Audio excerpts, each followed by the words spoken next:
Okay, what's up, everybody? Good morning.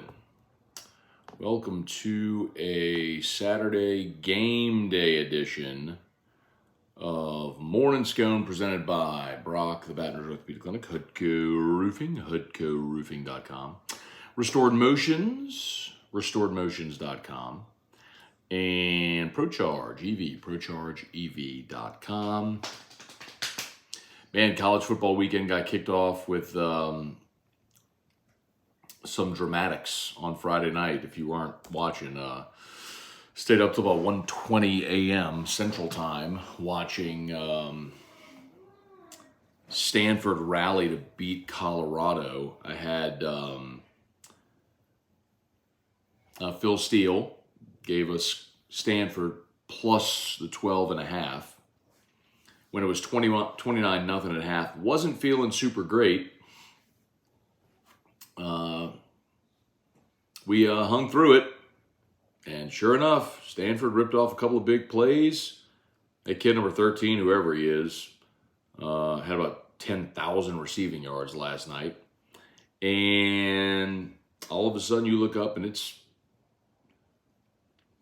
a tie ball game, and then right, so you got within 3, and no, it got tied, and then it got within 3.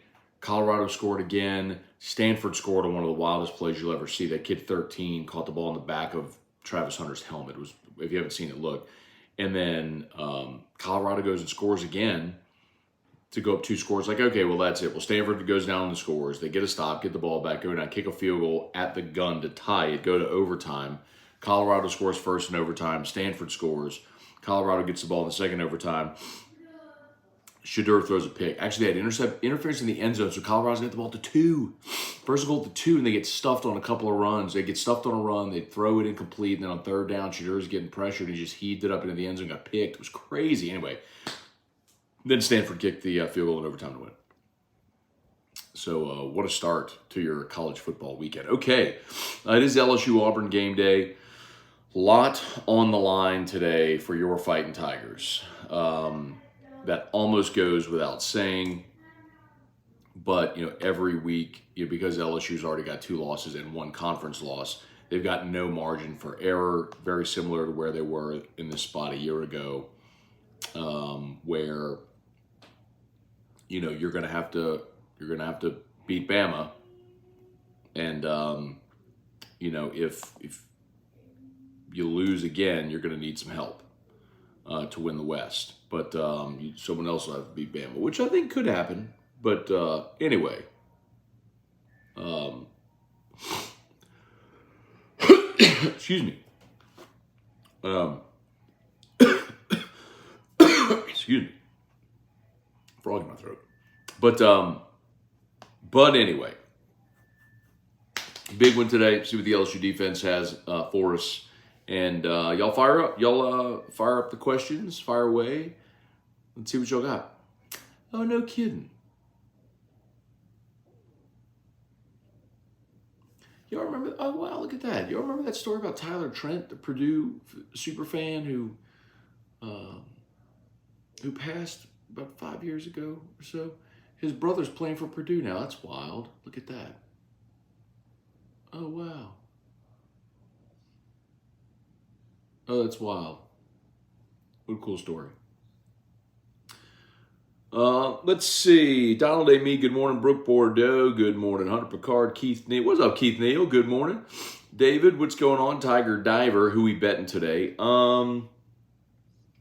Okay, I'll give you Phil Steele's picks. I mean, Phil last week went, I believe his plays went 9-3 last week, if I remember correctly off the top. Had a great week last week. Man, I'm telling you, we were rolling. Won on Wednesday night with college last week. Jacksonville State won the Thursday night game on Thursday Night Football last week with with the over last week. Won on Friday night with Oklahoma State last week. Phil had like a 9-3 day on Saturday. We were rolling. And Sunday won the London game, in the morning with Jacksonville and Buffalo, and then the rest of Sunday was a bloodbath. I mean, I was like 1-5 the rest of the day on Sunday, and it was, oof, it was blood in the streets. Picked myself up, dusted myself off. We won Thursday Night Football with the under, and then won last night with Stanford. So let's get rolling again here. Let's see. Here's the plays. I'll try to remember them offhand that we have for today. Florida State laying a big number, laying 18.5.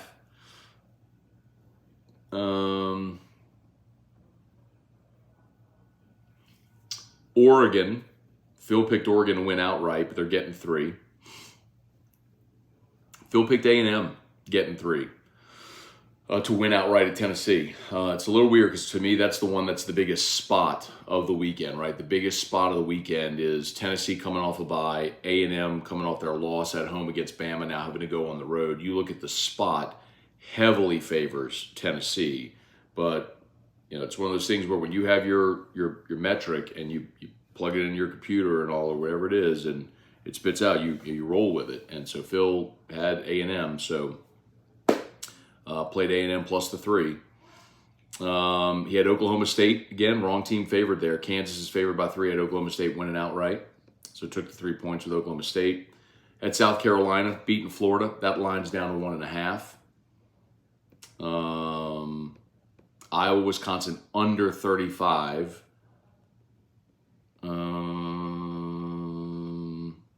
Notre Dame.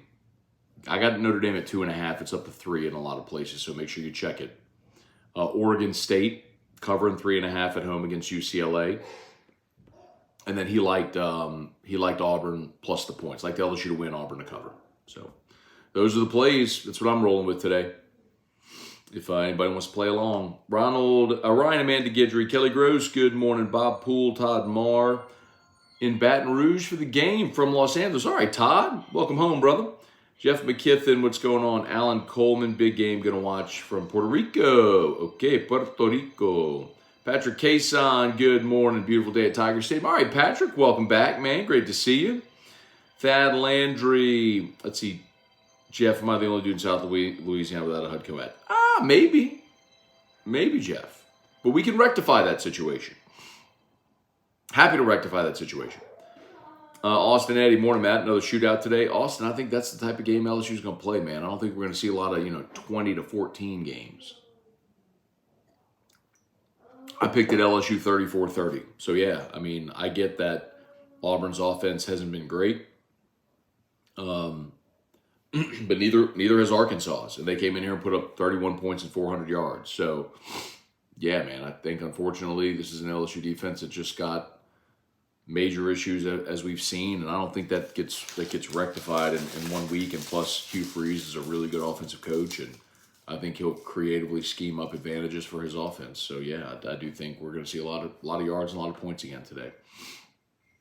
I would love nothing more than to wake up tomorrow and us be talking about LSU winning 41-17. I just don't know that I see that in the cards. John Hendricks, good morning. Samuel Merrifield, Matt, what you feeling about the Saints tomorrow? I did pick Houston to win the game. I think the line is almost a pick 'em. I think it's like 1.5. I think D'Amico Ryans has done a really good job. I think the Saints' offense last week was a little bit of fool's gold because 17 points came off of turnovers. If you can force C.J. Stroud into mistakes, then I think you can win that game and potentially win it handily. He just hadn't thrown a pick yet through 5 games, so that's bound to happen eventually, but that's the number 3 passing offense in the NFL, and D'Amico Ryans has that defense playing good. What I would really love to see tomorrow, Samuel. Can I have a sentence, please? Okay, thank you for asking, Drew.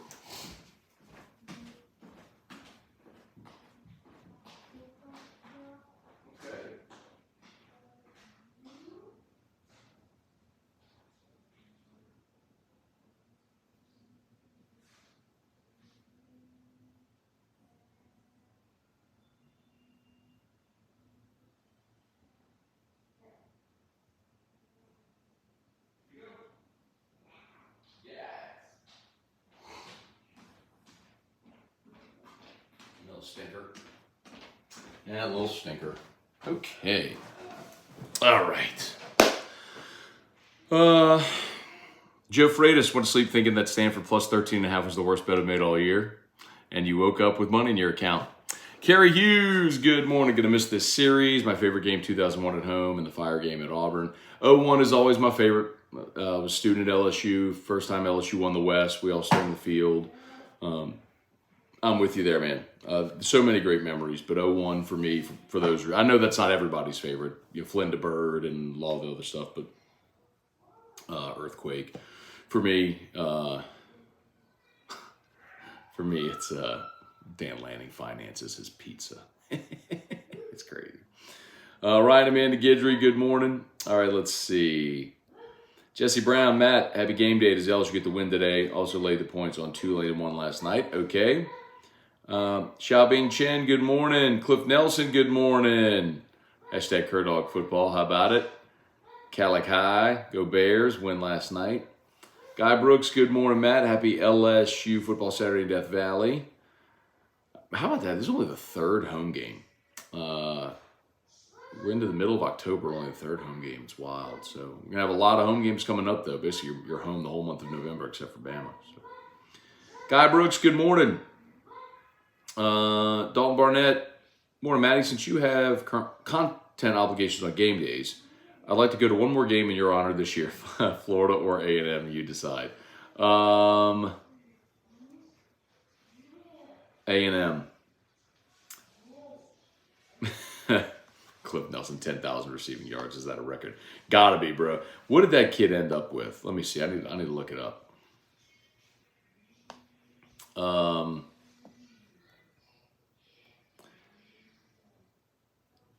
13 receptions for 294 yards and 3 touchdowns. That kid had himself a night, brother. That was crazy. Austin Kidder, good morning from Vegas. Favorite LSU Auburn game was 08. The Jarrett Lee comeback, okay. Least favorite was attending 06 PI no call. Friend and I drove back home without talking. The 06 game, and I love my dear friend Charles Hannegriff, but I've heard him talk about this forever and talk about how early Doucette got mugged and all that stuff, which he did.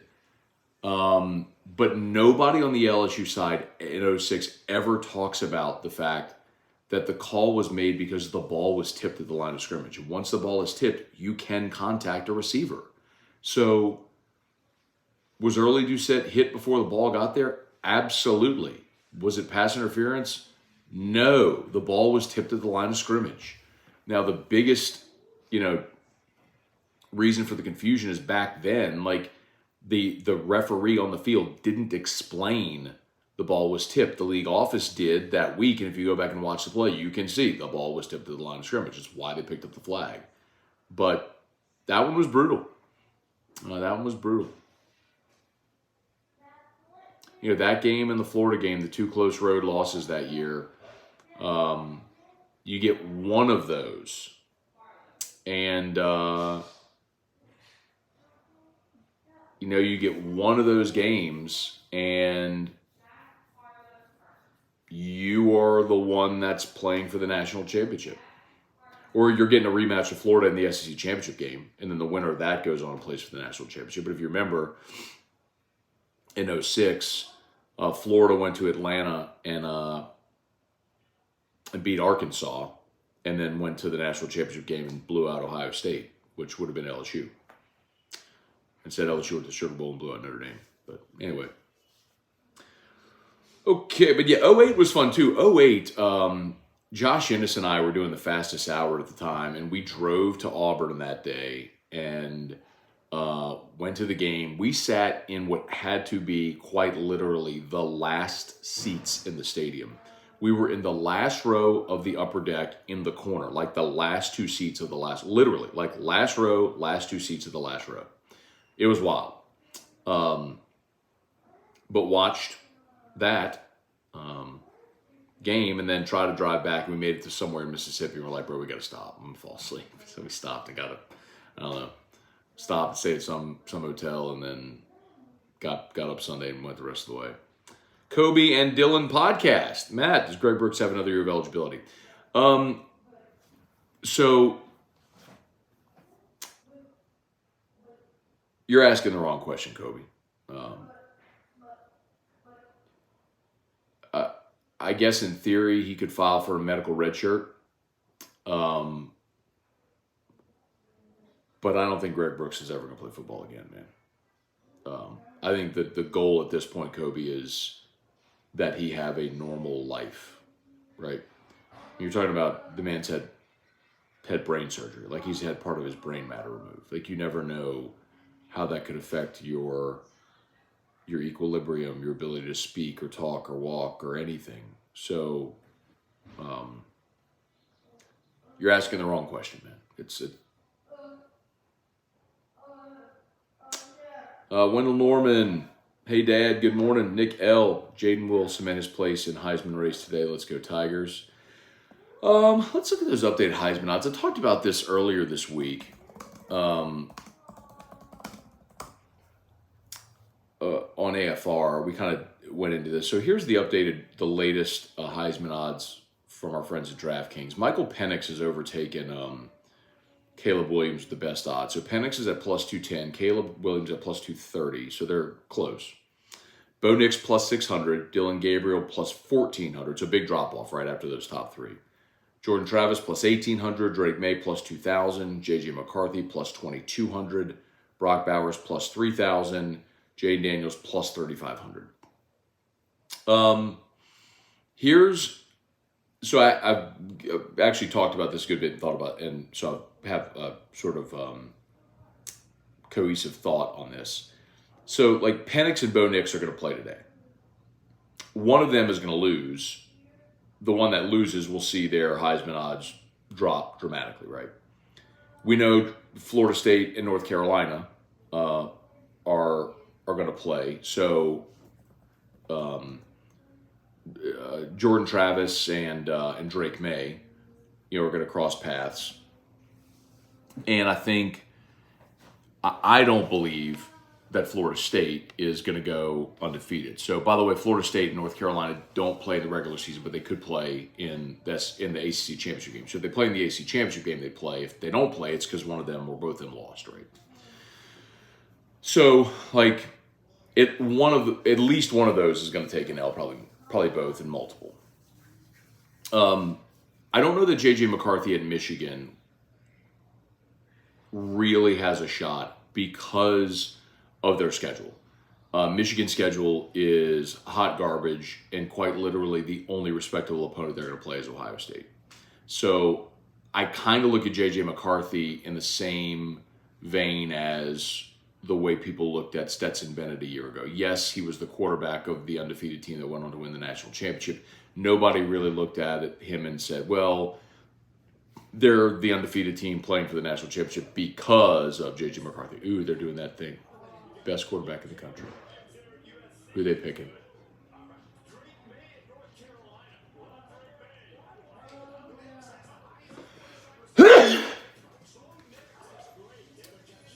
Does anybody mention Jayden Daniels?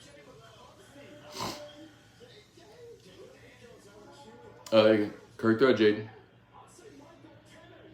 No, play to the home crowd. So anyway, all that to say, yes, Jayden can win the Heisman, okay? But two things need to happen. He needs to replicate in the second half what he did in the first half. And, oh God, Pat McAfee just caught a fish.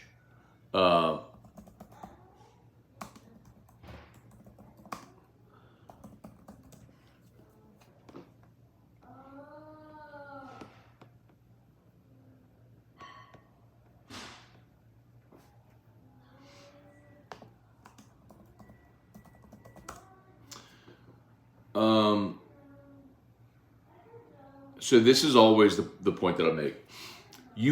Sorry, I got a little distracted with McAfee catching a fish. You can win the Heisman without being on a contending team. So Jayden's already got 2 losses, and my guess is they're probably going to lose again. But you have to do something statistically so extraordinary and have it be a year where there isn't an obvious choice. For example, the last time we saw this was Lamar Jackson in 2016.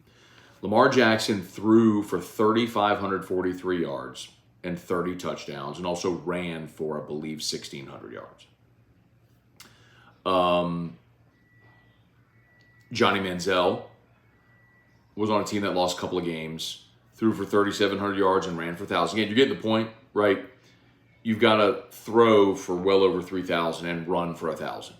Cam Newton threw for 2,800 yards, didn't even crack 3,000, but had the 1,000-yard rushing season as well. And then the other one is Tebow in 2007. So those are the, I'm sorry, in RG3. RG3 is probably the best comp for Jayden. RG3 was on a 9-3 Baylor team. He threw for 4,293 yards and 37 touchdowns and ran for that year. This is the best comp. And he ran for, where's his rushing stats? Here it is. And he ran for 699 and 10 scores. So he threw for 4,300 yards and ran for 700 yards. So if Jayden Daniels throws for 4,000 yards and runs for 1,000 yards, which he can do, like it's possible that he can do both of those, and accounts for 50 touchdowns, he will be in New York City and may just win it if there isn't a very clear and obvious choice otherwise, if that makes sense. So Jayden right now, halfway through the season, is at 1,969 passing.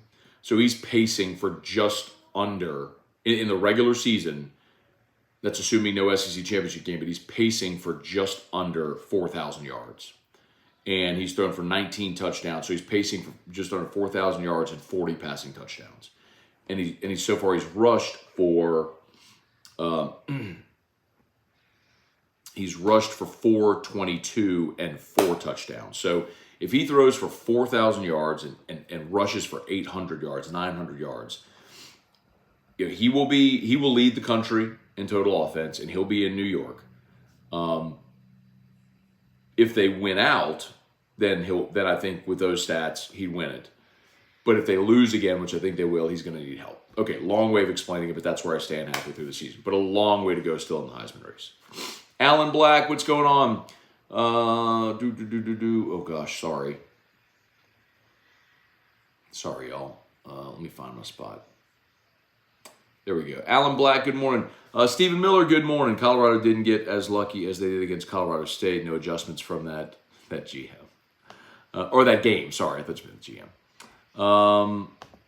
Yeah, man, the thing about Colorado, and so by the way, so my big bet on Colorado is done. I had Colorado over 3.5. We talked about it a bunch, on the season. So they hit that last week. Good. But the problem with Colorado is kind of the problem that LSU has. Your offense is great, but they have to be nearly flawless because your defense is so bad. And so look at what's happened with Colorado. They were, look at the 50-50 games they play. All their games have been 50-50 games that they've won. UCLA was a 50-50 game. Nebraska was a hard-fought 50-50 game. Arizona State last week. Colorado State went to overtime. And then last night. I mean, their offense is really good. The defense is not. Like, they just don't have the personnel to be great to put teams away. Look at Steven Sanchez. Tracy Brumman. Oh, Tracy Lacey, excuse me. Banner's Clinic. Oh. That's our peeps.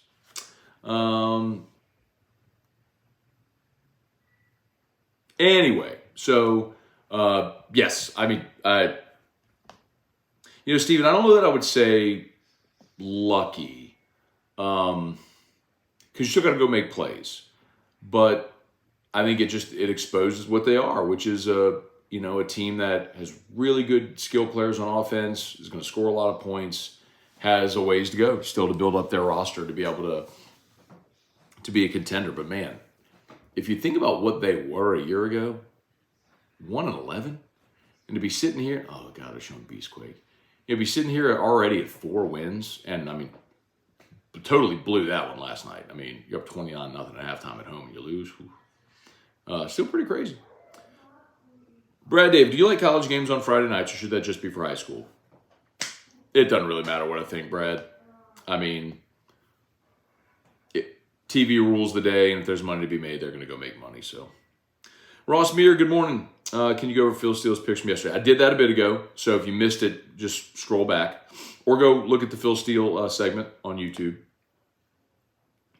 Guy Brooks, Colorado's defense looked like LSU's defensive backfield. NVC, sucks that if our defense was even below average, that would probably be enough for us to win it all. Bubba Tatum, Glenn Garner, Brett DeGroat, Toki Doki, what's going on? Finally, no work day. I mean, Saturday, go Tigers.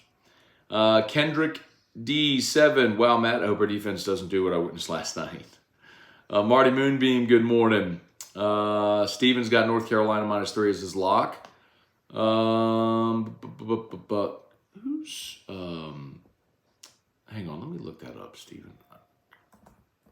Is that the...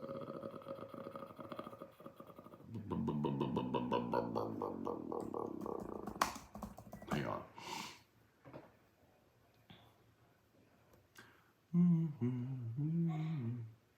Oh, the Miami game. That's another one I had Phil pick. I can't remember what he picked. I think, you know what? You know what it was? I think that was a stay away play. That was a stay away spot because Miami's probably the better team, but how in the world do you know what you're going to get from Miami after last week? Like, you have the game won, you decide to run a play, you fumble, you just gag away a lead. You should be undefeated with everything in the world still to play for. It was all taken from you last week because of a boneheaded decision. Man, I don't know. I don't know what to think of that one, Steven. Like, that's just poof. I think Miami's better than North Carolina. I just don't know what to expect from them after last week. Like, does Miami get up off the mat? Dave Vinder, good morning. Don't forget to go vote today. Damon Gilmore, Gorilla, what's up? Ronnie Duga, working the election, long day. Thanks as always for coming on. You got it, Ronnie. Thanks for being here, man. Dane Wascom, I don't understand what even happened to LSU's defense. Well, I mean, I know we've talked about it a ton, but you know, when Brian Kelly was hired, you replaced about 50 guys on your roster. A lot of them last year were transfer portal guys with 1 year of eligibility. And you hit on a lot of those guys. Fouché and Brooks and Jarpinar Converse and Mekhi Gardner. You hit on a lot of those guys. And, you know, they all left after 1 year. They were out of eligibility or they went pro. And so you had to go back into the portal and you went and got a bunch of portal guys again. You got Zy Alexander and Deuce Chestnut and J.K. Johnson, who's hurt, and Denver Harris and Andre Sam. And you just missed. None of those guys. I mean, maybe J.K. Johnson could be. He's got the broken leg, so we haven't seen him play. But, you know, Andre Sam is not an SEC safety. Chestnut might be leaving the team because he can't play. You're rolling right now with Zy Alexander and Sage Ryan at corner, who isn't even a corner, but they like him because he can tackle.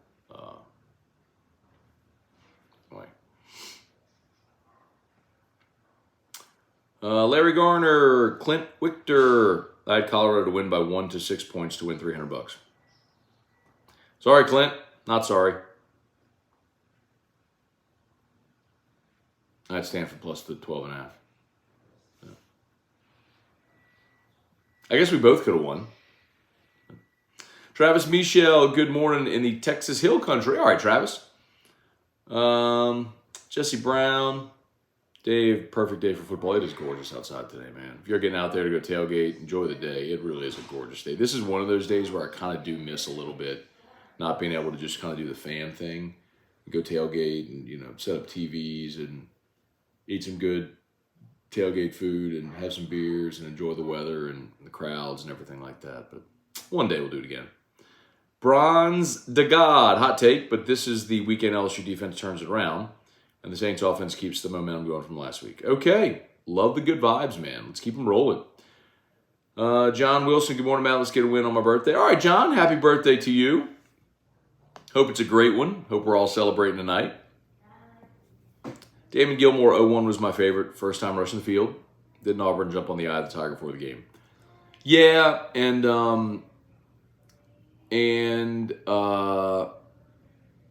their kicker, Damon Duvall, fought with the LSU band during halftime. Like, he came out and was kicking through the band during halftime, and they kind of like got into a shoving match with the band members. What an idiot. Yeah, man, tensions were high. Brett DeGrow, my favorite, was 0-1 playing for Atlanta. Indy high. Brandon Tofield with the big night. Yeah. Tofield was great, man. Dominic Davis, what a great team. By the end of that year, they were rolling. Rohan, Josh Reed, Michael Clayton. God, they were good. They were rolling by the end of that year. Quan, I have a bad feeling we're finna lose. I mean, Quan, look, I'd be lying to you if I told you I was going into this game with supreme confidence. I picked it 34-30. Yes, I have talked about this game since the summer because of where the spot on the calendar and how close these games always are. Hey, babe. Hey. Hugh Freeze, we know, I mean, Hugh Freeze is a great offensive coach. There's no denying that. And he does not have a ton of talent on offense. That's obvious. But this is an LSU defense that's vulnerable because you are susceptible to misdirection and big plays. We've seen all of your opponents do it. Arkansas did it. Grambling did it. Ole Miss did it. Missouri did it last week. So, if you're not fundamentally sound and you have busts, which LSU is prone to do this year, yeah, Hugh Freeze he's had 2 weeks. They've had a week to get healthy and have 2 weeks to prepare for this game. While LSU's playing its 5th consecutive SEC game after back-to-back road games, not coming home. I hate the spot on the schedule. So yes, I'm with you, man. I love LSU's offense. I think they're going to roll because they're going to roll everybody. But I am leery. I'm with you. I don't think I hope this is a breeze. I hope LSU goes and just pile drives them. I just don't know how to believe that, man. I think we're probably in for a pretty close game tonight. Worst Auburn game for me was 21, watching Bo Nix run around and beat LSU, yeah. Well, I mean, 2014 and 2020 were atrocious. Those were blowouts. 2002 was awful as well. I was there at Jordan Hare that day. A little drizzly rain and LSU got pounded. Not fun. Kyle DeVille, good morning, Matt. Great day to be an LSU fan. Let's go get the win. Y'all have a blessed day. All right, Kyle, same to you. Randall Offrecht. Matt, are you in favor of teams replaying a particular time in the game if the refs miss or screw up a call? What do you mean? Like, you would have to tell me what you mean. Abner McNeil, good morning. Jason Mobile, worst Auburn game, not sure the year. The 90s was at Auburn. LSU got called for jumping on our guys back to block the game-winning field goal. That was 04. That was Ronnie Prude, the leverage game. And the other thing that people lose sight about that one is, that was the year after the Natty, of course. And you lost that game 10-9. Ronnie Prude got called for leverage, and as the legend goes, that was the only time that was called all year, and it was only a rule for 1 year. So anyway, 04, not good, not great, Bob. Jason, until then, I'd never heard that call in my life. You hadn't because it wasn't a rule. It was only a rule for 1 year. And that was the only time all season it was called. Gulf South, game day showed Heisman odds. JD was 6 at plus 1,800. It depends on, different sports books obviously have different odds, but him having the 6th best odds is about right.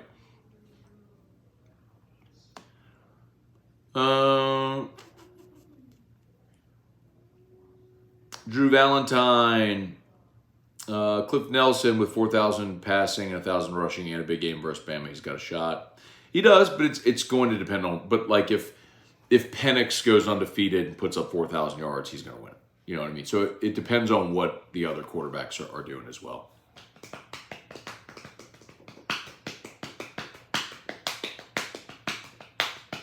Damon Hinderberger, more to Matt, do you think LSU Auburn hits the over at 60.5? Now, I picked it 34-30.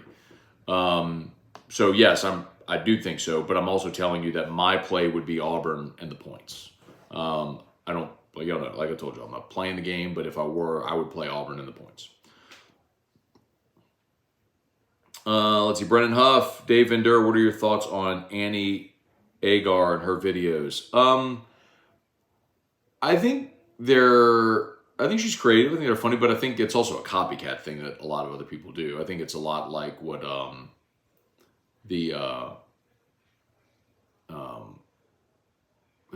what's that SEC thing? Like the SEC Shorts guy. I think it's similar like to what they do. So it's fine.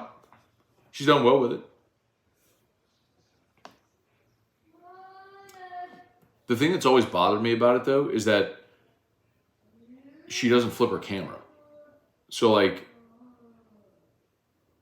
her videos have everything like mirrored, right? So it's backwards. Like all the numbers and the jerseys and the logos are all backwards. Like, girl, flip your camera. What are you doing? I mean,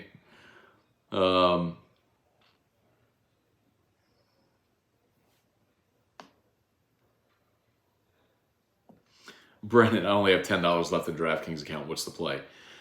You're thinking about it wrong. It's not bet $10 on one game. It's bet $1 per game on 10 games, and the goal is profitability. That should be your goal every weekend when you bet, is profitability. You want to have a winning weekend. You want to be profitable each weekend. I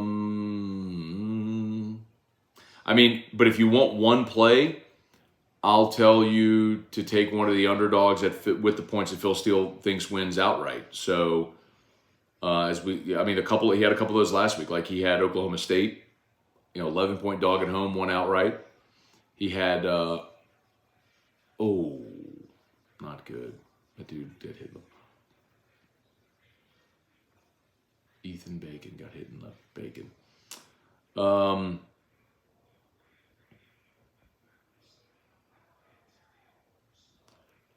Who else did he have that I said was an underdog? Oh, he's got Oregon. Oregon's getting 3. He had Oregon winning outright. A&M's getting 3. He had A&M winning outright. Oklahoma State at home getting 3. Had them winning outright. I'd put it on any one of those if you feel comfortable on them. That would be my suggestion. I'd probably go Oklahoma State.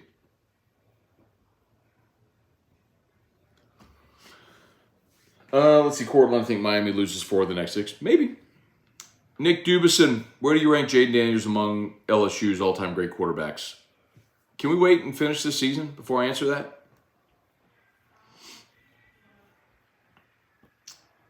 All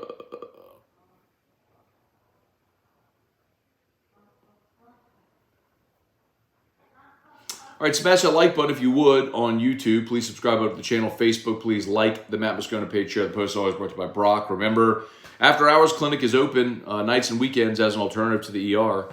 And Hudco Roofing, HudcoRoofing.com. Got Hudco pinned. Love to give you that free, no obligation roofing inspection. Just click that Hudco link. Samuel Merrifield, another question. Do you think Bryce Young is legit? I think dude will eventually figure it out. He'll eventually get to the elite level. Yeah, I mean, Bryce was awesome in college. He was #1 pick. I think, growing pains as a rookie. Yeah, I think he'll be a really good player. Todd Harris, Renee Marks, Randy Smith. What's going on? Impressive how Brian Kelly has already vaulted the Tiger offensive line at the top of the SEC. Dellinger quiet consistently all year. Randy, it's funny too how last year a lot of LSU fans were getting a little impatient with Brad Davis. And boy, that unit has certainly turned around, haven't they? Can't have Auburn quarterback running all over them like Bo Nix did. Yeah. Brandon Shales, good morning, Matt, from Fayetteville, where October is finally feeling like October. Okay. Michael Cook, David Ray, Truax, what's up? Bo Roberts, what's going on? 1994, Lynn Amity calls the worst offense when Phil Bennett's defense at Auburn crushed. Yeah, that's known as the interception game. They just kept throwing the football. Oof. Darren Gagnon, good morning. Auburn game that was most frustrating was 06. LaFell interference call that was picked up. Well, it wasn't LaFell. It was early Doucette. But we talked about that a bit ago as well. It was interference.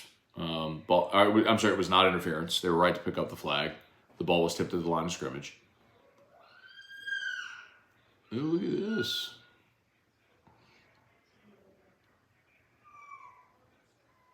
Grayson Wilhelm going to do his field goal attempt. Let's see it, Grayson.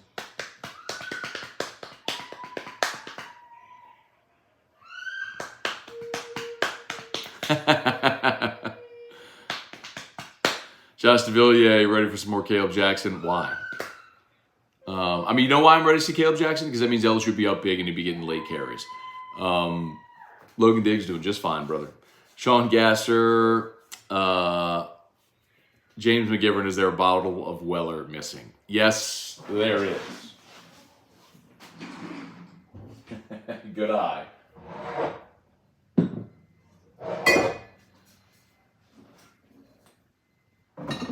It doesn't fit though.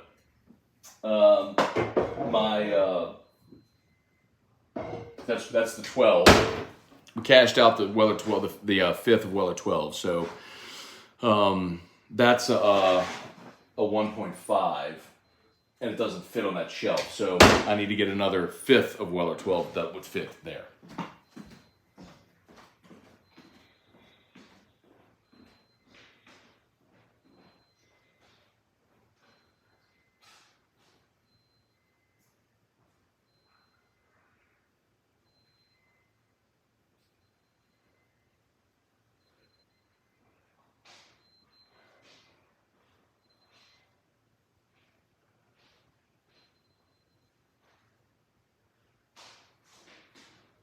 Okay.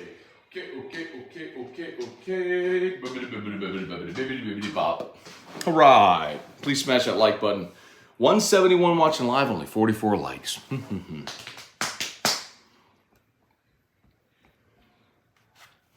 Make defense great again, Matt.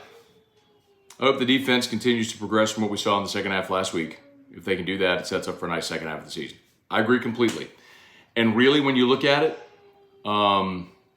if you win this one, next week you get Army, and super winnable, another opportunity to keep getting better, and then you have your open date before you go to Tuscaloosa. So really getting past this one gives you next week and your open date to really start honing in before you go to Tuscaloosa. And then that's basically everything you're playing for. If you go there and manage to get a win, awesome. That sets up a ton of drama with 3 to go. Florida, Georgia State, and A&M. If you lose to Bama, it's just, are you going to the Capital One Bowl or are you going to the Texas Bowl? Depends on how you finish. Mac 34, just watch your prediction video. Terrio really thought you were going to pick Auburn. By the way, if Auburn's offense scores 30 points, I'll crap my pants. Mac, you better have some toilet paper ready, dog. New set of draws. I don't know how you can look at LSU's defense and think they're going to stop anybody from moving the football, man. We're celebrating the LSU defense for what they did in the second half, but after getting down 22-0, they still allowed 17 points the rest of the way, which feels like a win, but if you allow 17.5, that's 34 points, bro.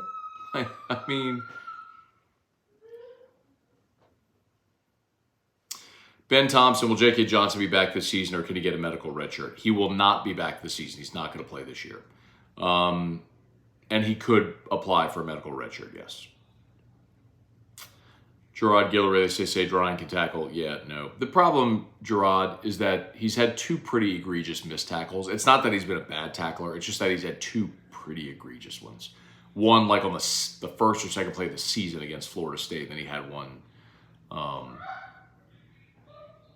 last week as well.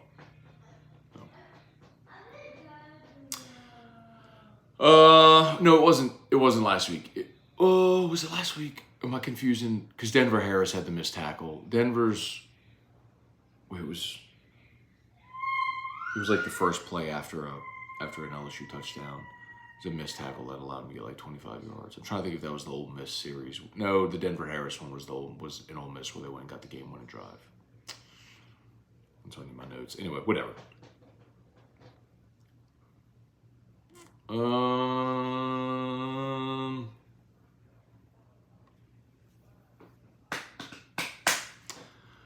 Bubba Tatum, we lost 2010 Auburn.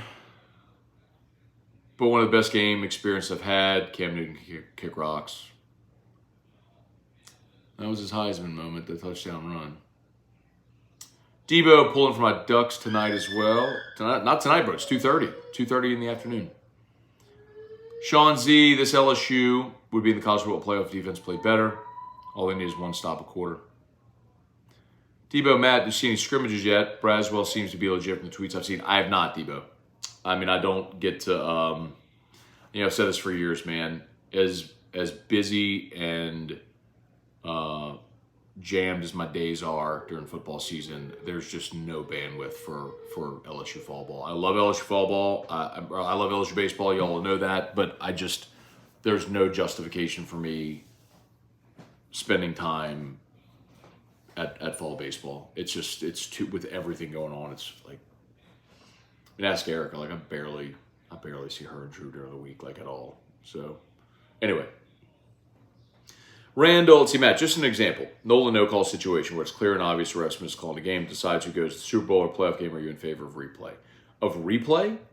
See, now, Randall, this is different. Are you saying, like, after the game's over, you go back and play that situation over? 100% not. That's a terrible idea. Because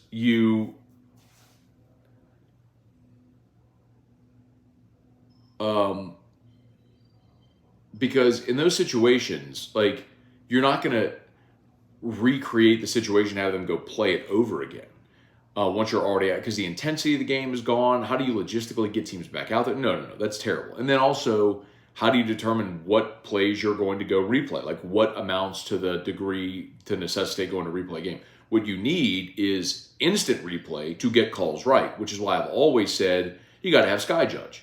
You need to have a judge in the press box looking at the 36 camera angles that we all see at home that the refs don't see on the field. And if somebody misses something, just signal down to him. Now, something the NFL has started to do is what they call expedited replay or expedited review, where they can, from a command center, signal to the refs. And this happened on Thursday Night Football. There was a play that was called a fumble on the field. Don't kick Kirk Herbstreit's finger, bro. Now, if I was Herbie, I'd be terrified. You get this kid in there kicking, like, I would not be holding that ball, bro. I'd say, kid, put it on a tee. Oh, he got it. He nailed it. Oh, went left. Did it go left? He nailed that ball. Boy, at the distance, he kicked the crap out of it. Anyway.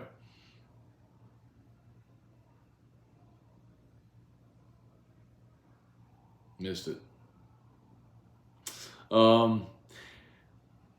Anyway, so expedited review is a good thing. Like Thursday Night Football, you had the he almost cursed. Thursday Night Football, there was a play near the goal line where the runner like kind of fell on his bottom, and then the ball came out. They ruled it a fumble. Expedited review was like, no, he's down. So then they very quickly went and overturned it. The ref didn't have to leave the field. It's just so much common sense to do that. So. But no, as far as like coming back to replay a game, no, absolutely not. James McKinney, Morning Matt from Little Rock. Always enjoy your content, whether it's here or on AFR. Love to see someone who keeps it as real as you do. Go Tigers. Thank you, James. Very kind of you, man. Really appreciate that. Thanks for watching in Little Rock. Austin, Matt, sorry to beat a dead horse about 2006, but the ball was tipped downfield after contact was made, which is why it was so controversial. I just rewatched it.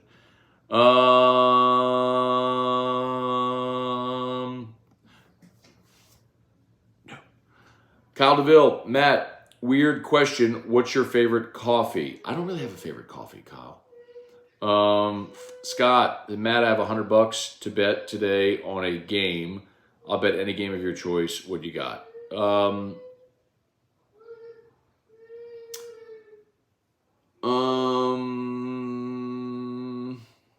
Just kind of went through that one. Is he kicking it again? Oh, he got it that time.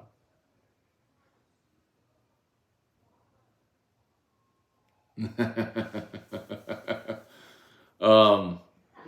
did I let him kick it again?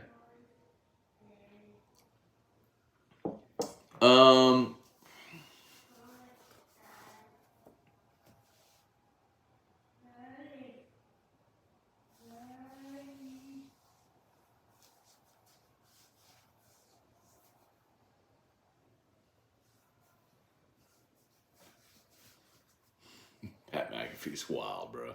Anyway, $100 to bet on a game.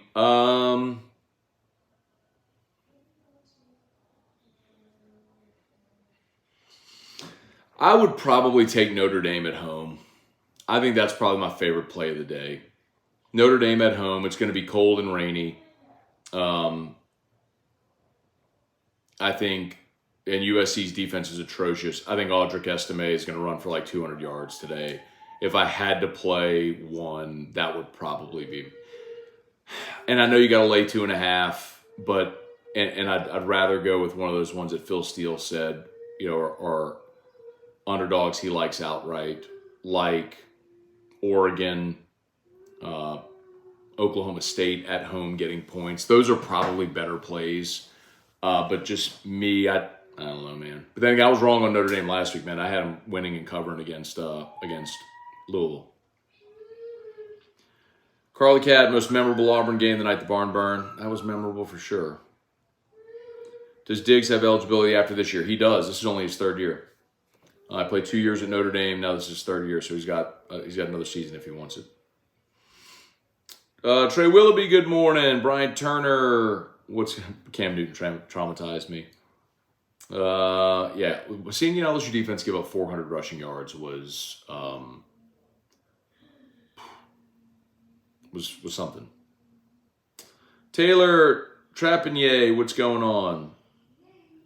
Any thoughts on pressure around Nuss succeeding next year? We need to prove we can have a high school recruit work at quarterback for LSU, none since Flynn. Yeah, see, Taylor, I'm going to disagree with you. I don't think you need to prove you can have a high school recruit work at quarterback. And by the way, Jordan Jefferson would be the last LSU high school recruit that finished his career at LSU. Brennan, I guess, did it as well, but never became the starter. But Taylor, you don't need to prove that. The game has changed. I mean, LSU has continued to win a lot of games and won championships with transfers. So, I don't agree with you. I don't think you have to prove that a high school quarterback can make it work. Just go to the portal and get another one. Now, I think Nuss is an easy guy to pull for because he's waited his turn. It's the same reason that everybody wanted it to work out for Miles Brennan, because he is a bit of a unicorn. It's why we all love Matt Flynn, right? It would have been so easy to leave. But when guys are patient and wait their turn, it's easy to pull for them to do well because they persevered. So, like it was with Flynn, like it was with Brennan, so will it be with Nuss, where everybody's going to pull for that kid because he loves LSU. He could have gone anywhere, decided to come here, and he's waited his turn. So, I think, but as far as, what that means for LSU's ability to recruit quarterbacks, I mean, you've got Colin Hurley committed, and he's pod committed. You get the number one quarterback in the country for 25, Bryce Underwood, on campus this weekend. So, no, I don't really think that matters at all, man. I think, you build your roster with the rules in place how you can. And I mean, look at the SEC this year. I mean, who are the starting quarterbacks in the SEC that are starting at the place that they signed without a high school? Carson Beck, Will Rogers, Milrow. Is that it? Brady Cook.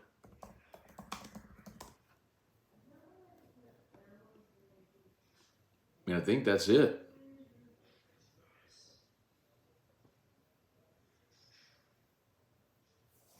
I think that's it.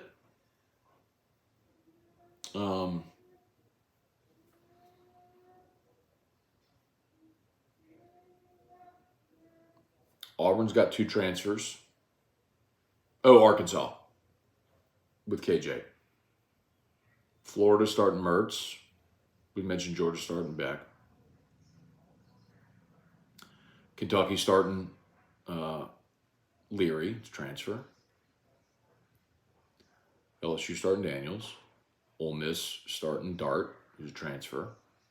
All of Ole Miss's quarterbacks are transfers. Mississippi State's Will Rogers. Missouri's got Cooks, we talked about. South Carolina's got Rattler. Tennessee's got Joe Milton. A&M's got Max Johnson. And then Vandy, Mike Wright transferred out. Well, Vandy's playing a couple of different guys. But anyway, so at least 8. At least, I mean, more than half the league is starting transfers. So, you know. Anyway.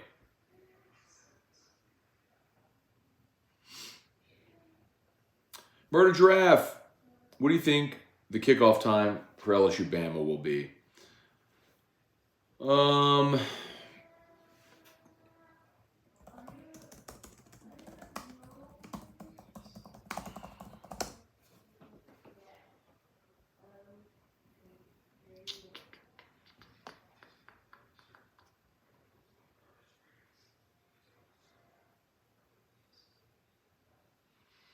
All right, here you go. So LSU and Bama will both have an open date in week 9. So week 10, it'll be 2:30. It'll be 2:30 on CBS. Did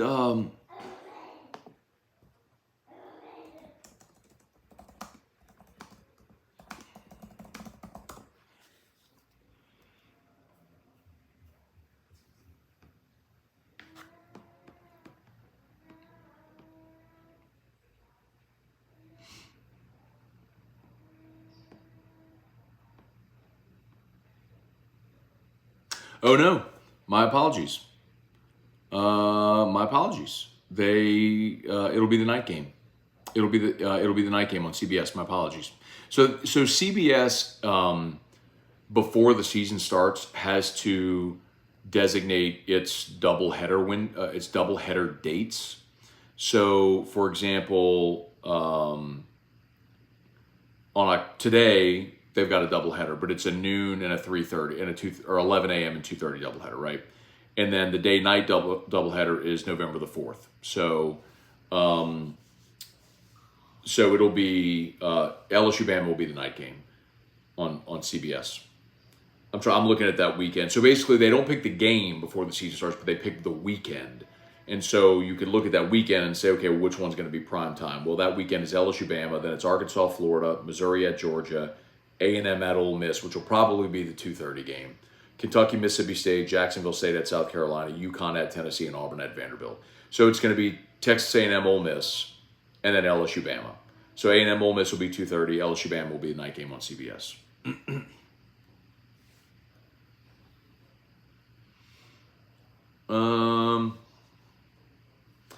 If you could set your own over-under for today, what is it? I mean, I picked the game 34-30, so 64. I think it's at 60.5 or 61. Wilk, I want to see how Colin Hurley will do. It's interesting that Colin Hurley reclassified as well. So when he gets here, he's basically going to be like 17. You know, guy should be going into his high school senior season, but give him time. Bailey C, DJ Chark, best Auburn memory. That comeback was crazy in 2017. Oh, that game was so hot, man. I remember That was the day they had the 10-year anniversary of the '07 champs, and I remember before the game, I was down on the field, and I bumped into Matt Flynn, and Matt's wife Lacey was very pregnant. Like they're with, I guess that was their second baby. I don't think it was their first. No, that'd be their second. Anyway, and Lacey was like almost due, and I remember feeling so bad for her because I mean this woman's 9 months pregnant, and it's 115 degrees, and it's hotter on the field. I was like, man, can we get you into some AC? Like, but yeah, God, that day was, and it was down. I actually have a video because I was down on the field for the end of that game. So when you're covering the game, media gets to go from the press box to field level with 5 minutes to go in the game, and so I was down on the field when LSU got the interception at the end to seal. Dante Jackson almost had a pick six at the end of the game, but and then I'm sorry, it was Dante Jackson almost had the interception, and Arden Key I think got a sack maybe to finish it. Matt sounds like a wizard on that keyboard. Sun eclipse starting soon. Oh no, kid, we're having a sun eclipse today, so it's gonna get like dark in the middle of the day. Really? That's kind of cool. Sun eclipse? Is that gonna happen today? Huh? October 14th. Huh? That's really cool. When's it gonna happen? When do we get to see it? Huh, okay. That's cool. Good looking out.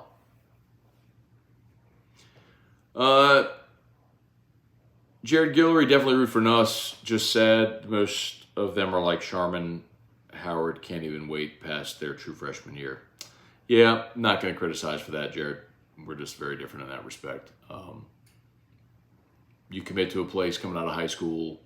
You think it's where you want to be. You get there for a year. You realize it's, for whatever reason, not what you want, what you thought.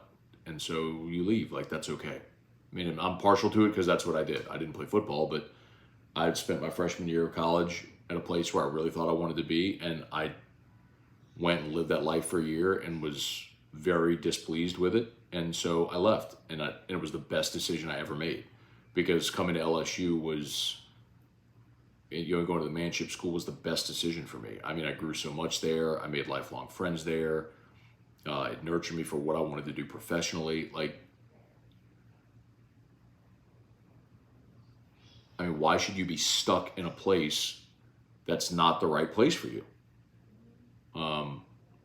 People say, oh, you take your ball and go, we are only looking through the prism of just like who's starting in football. You never know. Like, there's so many different things that factor in. So,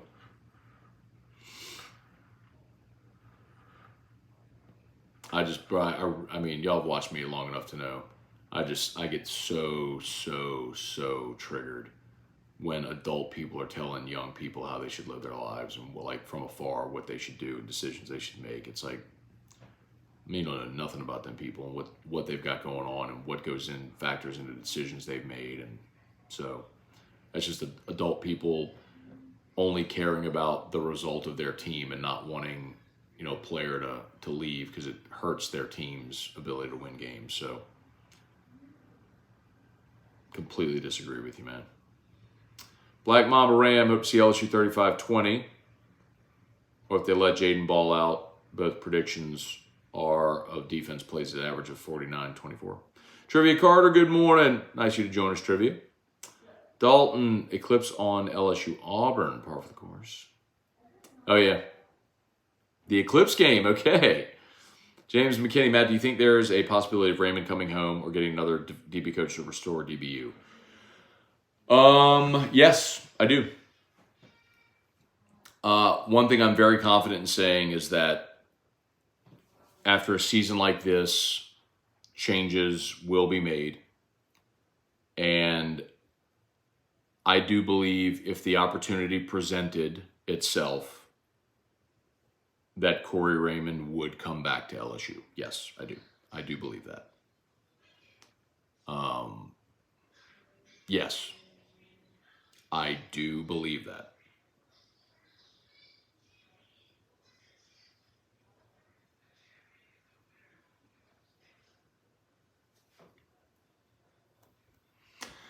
Charlie Cavell, Gary Atchison, what's going on? Justin Knockan, over, under. How many times T-Bob says Robbie Ashford on Whiskey and Wine tonight? I don't know.